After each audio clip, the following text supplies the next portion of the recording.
Continuando o nosso seminário Israel Antiga e Moderna, vamos agora analisar mais um contraste entre os dois povos com os quais Deus trabalhou em épocas distintas.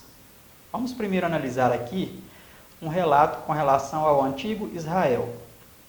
Em 1 Reis 22, 20 a 23, segundo a tradução brasileira de 2010, nós temos o seguinte: perguntou Jeová, que aqui aparece a identificação do Deus verdadeiro, segundo a tradução brasileira, mas hoje nós temos outros conhecimentos a respeito deste assunto. Por exemplo, a Bíblia de Jerusalém traz o termo Jeová como Yahweh, alguns pronunciam Yahvé, mas existe uma pronúncia mais apropriada que é Yahweh, e um complemento de Tsevaot, Yahweh de Tsevaot.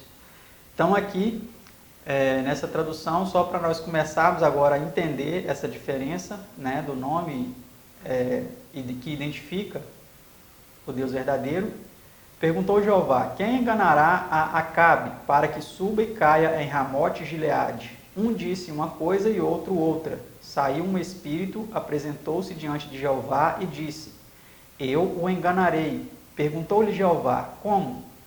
Respondeu ele: sairei e serei um espírito mentiroso na boca de todos estes teus profetas. Disse Jeová: tu o enganarás e virás a prevalecer. Sai e faze-o assim. Tenho que cuidar aqui para que vocês possam ver também, Agora eis que Jeová pôs um espírito mentiroso, aqui agora eis que Jeová pôs um espírito mentiroso na boca de todos estes teus profetas, e Jeová pronunciou mal a respeito de ti. Então, meus amados, aqui nós vemos um relato intrigante. O próprio Jeová dando permissão, o próprio Deus Todo-Poderoso, Yahweh de Tsevaot, dando permissão para que espíritos enganadores, espíritos mentirosos, os anjos caídos, fossem espíritos de mentira na boca dos profetas do antigo Israel. Será que isso poderia acontecer no moderno Israel? Vamos ver. Ministros não santificados estão se arregimentando contra Deus. Estão há um tempo louvando a Cristo e ao Deus deste mundo, ao passo que professam receber a Cristo, abraçam Barrabás, e por seus atos dizem: este não, mas Barrabás. Atentem bem todos quantos leem estas linhas. Olha só aqui o que ela diz. Atentem bem todos quantos leem estas linhas. Satanás vangloriou-se do que lhe é possível fazer. Ele cuida em dissolver a união que Cristo em oração pediu que existisse em sua igreja. Diz ele: irei e serei um espírito de mentira para enganar os que puder. E aí eu faço a pergunta agora: quem está causando a desunião? São aqueles que estão defendendo a crença no Deus verdadeiro, que é a crença original que foi confiada a esse movimento, a esse povo do advento, a igreja adventista? Ou são os lobos em pele de cordeiro, os administradores da empresa adventista,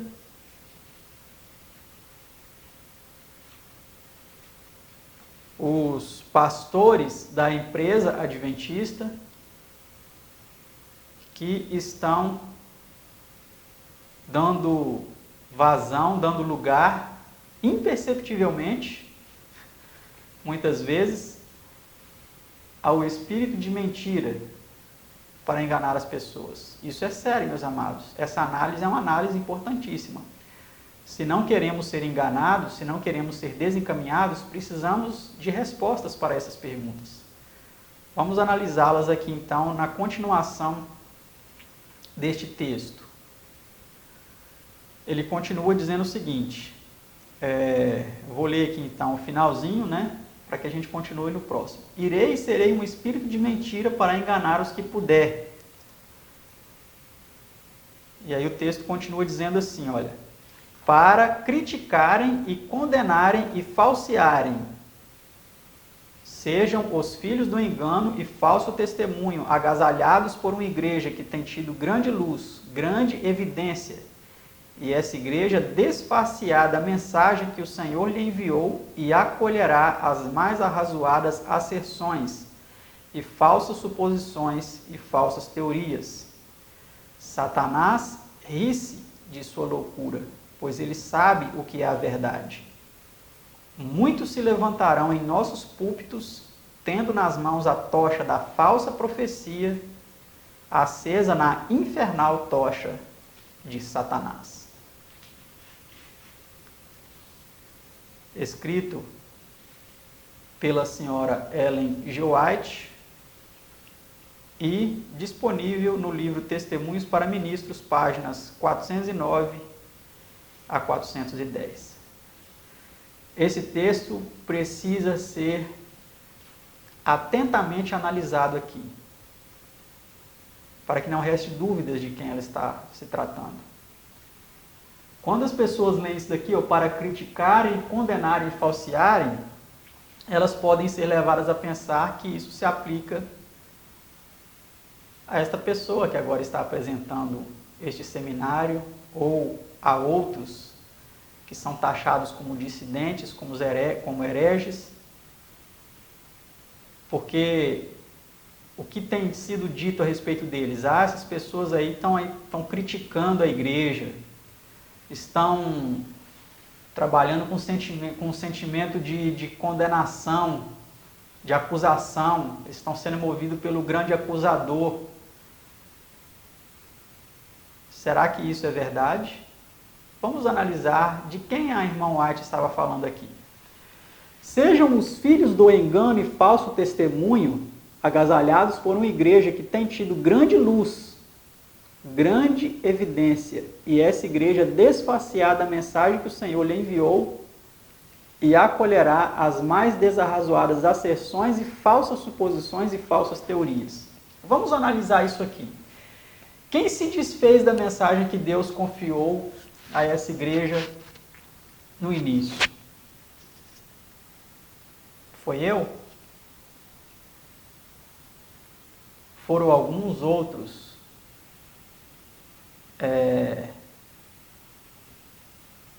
indivíduos que são taxados como dissidentes? Fomos nós que mudamos as doutrinas da Igreja Adventista?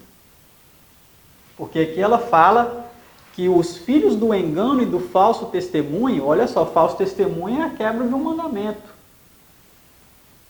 Sejam os filhos do engano e do falso testemunhos agasalhados por uma igreja. O que são a igreja? São pessoas. Então, se as pessoas que compõem a igreja estão agasalhando filhos do engano e do falso testemunho, estão dando ouvidos a eles, aqueles que estão dando falso testemunho, dizendo, essas pessoas estão sendo acusados pelo diabo, melhor, usadas pelo diabo. Essas pessoas são hereges, essas pessoas são críticas, são acusadores, são falsos testemunhos que têm sido ditos a respeito de nossas pessoas. Então, se isso acontecer, e essa igreja desfacear da mensagem que o Senhor lhe enviou e acolherá as mais desarrazoadas asserções, ou seja, não tem razão nenhuma. Quando você vê os argumentos que têm sido colocados, eles não têm razão nenhuma de ser. As falsas suposições e falsas teorias. Olha as falsas suposições. Um pastor, certa vez, chamado Roberto Mota, inclusive tem o meu nome, ele disse o seguinte: olha a suposição, se é suposição, se Deus está sentado no trono e Jesus está do lado direito, quem está do lado esquerdo? Isso é uma suposição, porque ele apresenta uma dúvida, mas não mostra nenhuma prova nas Escrituras. Depois ele conclui dizendo, é lógico que tem que ser a terceira pessoa, o Espírito Santo. Mas onde está escrito isso na Bíblia? Onde na Bíblia tem que fala sobre o trono de uma terceira pessoa? São falsas suposições, meus amados, e falsas teorias. O ensino da Trindade, ele está sendo sustentado em uma teoria falsa, em um fundamento falso, que não se sustenta, que é frágil, que é baseado em falsas suposições. São muitas falsas suposições como essa, né? Que são apresentadas para dar suporte à doutrina da Trindade. Tá certo? Então, a igreja, ela se desfez, essa igreja desfaceada a mensagem que o Senhor lhe enviou. Quando? A gente tem que analisar o contexto histórico. Quando a irmã White escreveu isso, as doutrinas da igreja não eram as que está hoje. Nós não podemos ler esse texto e pensar assim, o Roberto, ele abandonou a igreja e os ensinos da igreja. Então esse texto se aplica a ele, né? E essa igreja desfaceada da mensagem que o Senhor lhe enviou. Mas a mensagem atual que a igreja recebeu não foi Deus quem enviou. Foi a mensagem lá do início. A mensagem atual, ela foi modificada por homens que se introduziram sorrateiramente dentro do adventismo, tá? Porque nem adventistas eles são. Eles foram infiltrados dentro do adventismo para modificar os ensinamentos dessa igreja. Eles são quem? São filhos do engano e do falso testemunho. É isso que eles são, né? Então a igreja se desfez dessa mensagem e aceitou falsas suposições, falsas teorias e desarrazoadas asserções. Aí é que o texto está dizendo, Satanás ri-se da sua loucura, pois ele sabe que é a verdade. E aqui ela usa essa expressão, muitos, não são poucos não.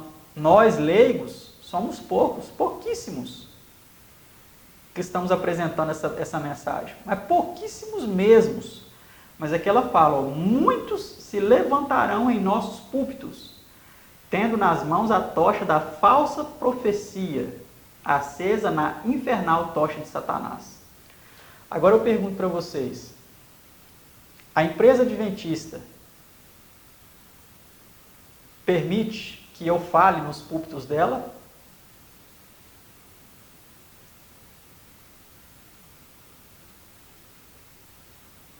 A empresa adventista permite que alguém que fale contra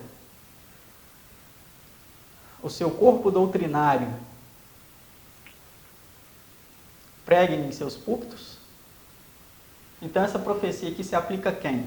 Muitos se levantarão em nossos púlpitos, tendo nas mãos a tocha da falsa profecia acesa na infernal tocha de Satanás.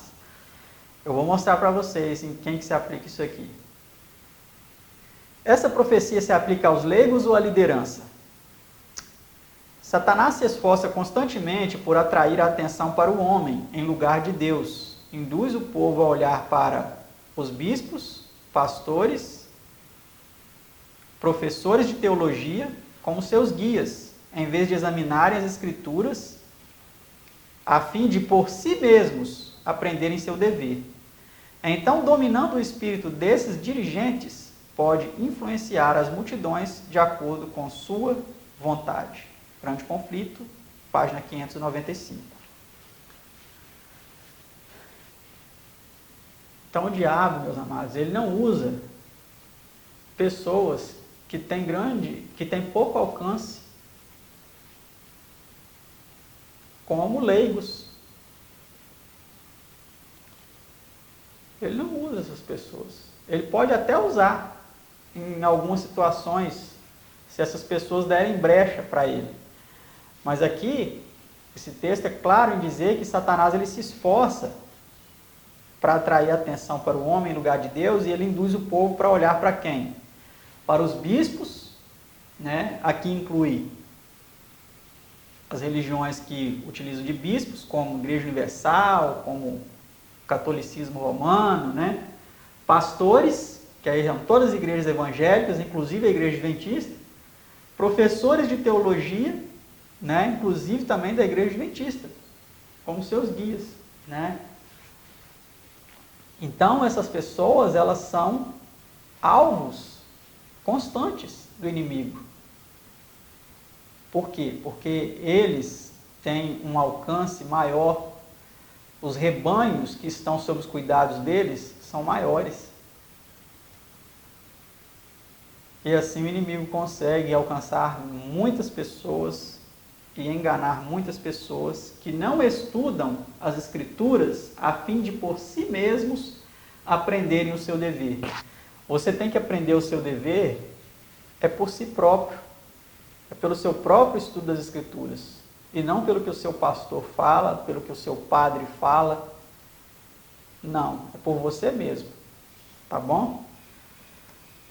Vamos aqui continuar analisando, então, quem domina os púlpitos da IASD, da Empresa Adventista. Por que eu gosto de fazer essa separação? Porque a Igreja Adventista é composta por pessoas, e a Empresa Adventista é uma entidade com CNPJ, que tem administradores, que tem pessoas que administram, que colocam regras e posições, que permitem o que pode ser falado de suas tribunas, ou que proíbem ou que permitem o que seja falado de suas tribunas. Essa aí é uma delas, ó. Uma tribuna adventista, um púlpito adventista, com o símbolo da empresa. Esse aqui é o símbolo da empresa, tá? Esse símbolo aqui, como nós já vimos, ele já está patenteado, é uma logomarca patenteada de uma empresa. Para se patentear uma logomarca é necessário um CNPJ, é necessário um registro de empresa, mesmo que seja uma empresa religiosa, mas é uma empresa, é uma entidade jurídica, tá? Então, vamos analisar aqui, quem domina os púlpitos da IASD? Esse símbolo aqui, olha, vou mostrar para você esse símbolo aqui. Essa aqui é uma entidade chamada associação, porque no inglês lê da última palavra, né? Associação, aí pega aqui a primeira, Internacional de Liberdade Religiosa. Essa associação é uma associação que é presidida, que é comandada aí por um adventista. Esse pastor aqui é o pastor Ganoni Diop, e esse aqui é o símbolo dela, né? Então nós vemos aqui, olha, em um evento que foi transmitido pela Novo Tempo e organizado pela Empresa Adventista, né, com também a Associação Internacional de Liberdade Religiosa, aqui no púlpito, na tribuna deles, olha. Então, quem domina os púlpitos da Igreja Adventista são empresas e, inclusive, entidades interfé, interreligiosas, né? Então aqui, olha que interessante esse símbolo. Ele é em formato de chama, né? E esse aqui é o símbolo da Novo Tempo. Olha aqui, esse aqui foi um evento que foi transmitido pelo Novo Tempo. Então, eu quero voltar um pouco mais lá no texto anterior para vocês verem a profecia que foi feita. Muitos se levantarão em nossos púlpitos, tendo nas mãos a tocha da falsa profecia, acesa na infernal tocha de Satanás. Este é um símbolo dessa tocha. Esse aqui, ó, a chama trina. Você sabe o que é a chama trina? Nós vamos mostrar no nosso seminário um pouco mais adiante. Eu estou poupando um pouco vocês, sempre anunciando, falando dessa chama trina, talvez vocês já até pesquisaram. Mas eu vou mostrar um pouco mais posteriormente o que é essa chama trina, porque é algo muito pesado, tá? Então, essa chama, acesa na infernal tocha de Satanás, ela passou a dominar os púlpitos da igreja. Só prega na igreja quem defende essa chama, essa mensagem, tá? E isso está claro aí, né, pra gente. Tanto na simbologia quanto na mensagem que tem sido defendida. Então vamos ver aqui que ciência maravilhosa é aquela que a irmã White ela disse. Nós vamos ver no próximo vídeo, porque já alcançamos 20 minutos aqui do nosso vídeo. Não queremos fazer um vídeo muito longo para não cansar ninguém. Então no próximo vídeo vamos abordar que ciência maravilhosa seria essa que apareceria. A senhora White disse em 1907, em breve aparecerá uma ciência maravilhosa, uma ciência do diabo. Na próxima parte do nosso seminário vamos ver que ciência é essa. Não se esqueça de curtir, comentar, compartilhar, se inscrever no canal se não é inscrito, isso ajuda bastante. E quem quiser nos ajudar, nos apoiar financeiramente, tá o link, vou deixar o link aí embaixo do Apoia-se, para que você possa nos ajudar. Temos nossos gastos, tanto de equipamento, quanto de manutenção, né? Energia, internet, uma série de coisas. E se você quiser nos ajudar financeiramente, está o link aí embaixo, né? Você pode contribuir com 5, com 10, com 15 ou 20 reais. Aqueles que contribuírem mensalmente com 20 reais vão receber um dos meus livros, vão ganhar um dos meus livros, tá bom? E que Deus continue abençoando a cada um de vocês. E até o próximo vídeo, se Deus quiser.